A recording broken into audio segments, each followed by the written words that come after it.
श्री हरि बोलो ग्रंथराज श्रीमद्भगवद गीता जी की जय। भगवद गीता अध्याय 12 श्लोक 11 अथै तत्पेशक्तोसी कर्तुं मद्योगमाश्रितः सर्वकर्मफलत्यागं ततः कुरु यतात्मवान। यदि तुम ऐसा भी नहीं कर सकते तो अपने आश्रय रूप में मुझ में आसक्त रहते हुए आत्मजयी होने का प्रयास करते हुए सब कर्मों के फलों का त्याग करो।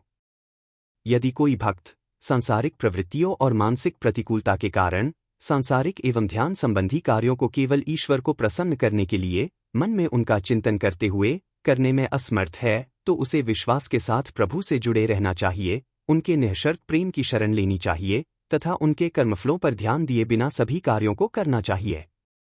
इस प्रकार के त्याग का अर्थ पूर्वाग्रहों को त्याग कर ईश्वर की दया एवं अनुकंपा पर विश्वास रखना कि वे उसके प्रयासों के परिणामों को इस प्रकार नियमित करेंगे कि वे उसके परमोच्च हित का कारण बने।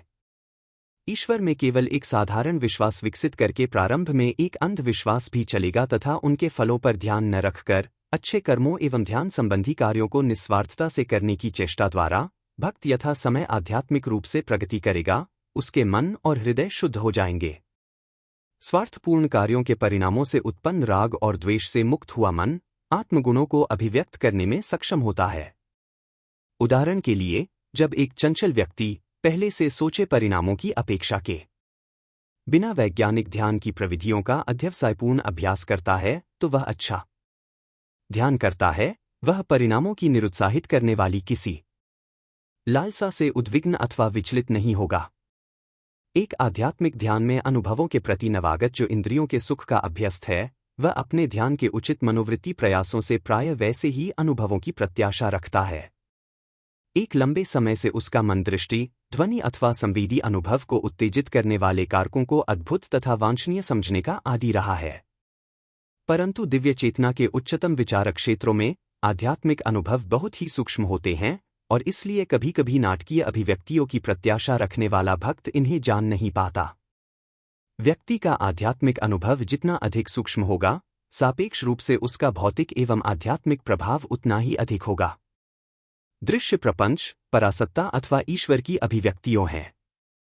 पूर्वोक्त दृश्य प्रपंच को इंद्रिय क्षमताओं, भौतिक अथवा सूक्ष्म द्वारा जाना जा सकता है तथा अपरोक्त परासत्ता को अंतर्ज्ञान द्वारा। मेरे गुरु श्री युक्तेश्वर जी के शब्दों में ईश्वर को जानने के लिए कुछ भी प्रत्याशा मत रखो, केवल विश्वास के साथ स्वयं को उनकी आनंदमय उपस्थिति में ले जाओ।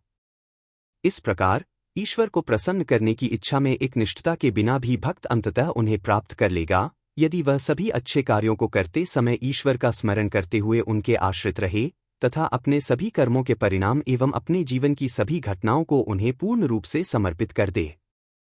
यहाँ भक्त आश्चर्य कर सकता है, मैं ईश्वर को जाने बिना उनका चिंतन कैसे कर सकता हूँ और उनको समर्पण कैसे कर सकता हूँ। ध्यान की वैज्ञानिक प्रविधियों का यही महत्व है।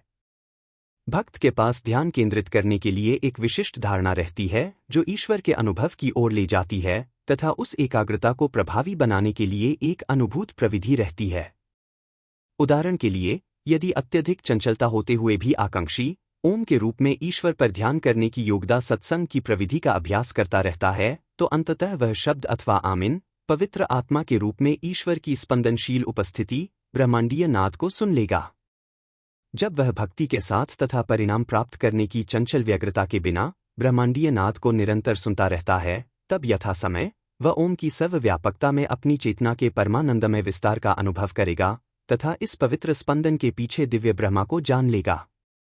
जिस प्रकार जो जैतून को निचोड़ने अथवा सरसों के बीजों को पीसने की सही विधि का प्रयोग करता है, वह छिपे तेल को निकालने में सफल होगा, उसी प्रकार एक भक्त जो प्रारंभ में ईश्वर का अनुभव नहीं करता, वह निष्ठावान भक्ति तथा निस्वार्थ भावना से किए भौतिक एवं ध्यानादि कार्यों के दबाव द्वारा उन्हें प्राप्त कर लेगा।